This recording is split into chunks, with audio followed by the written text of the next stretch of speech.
So now we're ready for step 2. It's been a whole month later. You can tell by the change in the weather.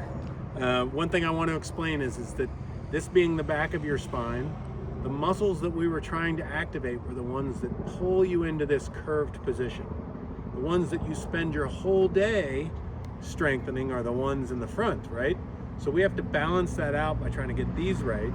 So when you were doing that first step of walking, after a month now or weeks now, you should feel like you're settling into that spine even more, okay?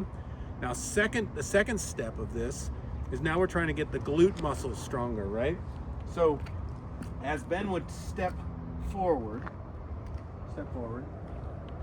this glute muscle, the lower glute, is trying to keep his knee from collapsing in, okay? As this muscle's, then switch Ben, switch your feet. There we go. As this leg's about to come up, his upper glute starts pulling that hip up. But none of that happens if you're holding your breath. Because when you're holding your breath, it goes this muscle and your hamstring opposite, right? So we sprint by using these different muscles. So by abdominal breathing, which we learned on step 1, and rolling over your big toe with every step. So as you walk, Ben, roll over your big toe. Don't land on your heels. Roll over your big toe. And by abdominal breathing, he's really working his glute muscles, right? So now, last time we were working the posterior spine, I want you to continue to do that. But now I also want this rolling over the big toe, because that big toe activates your glutes, right? And collapsing the foot activates your pelvic floor.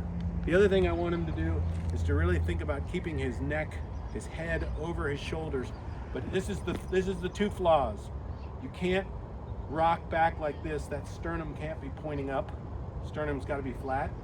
And then the other thing is that you'll see people who will try to draw their stomach in at this point, which is fine, but you can only do it if you're still abdominal breathing. You can't draw your stomach in and start chest breathing, because then the whole thing falls apart. So resist that urge, because leaning back like this into your facet, it's going to feel like you're getting too far forward, and you'll be like, oh, I need to draw my stomach in a little bit.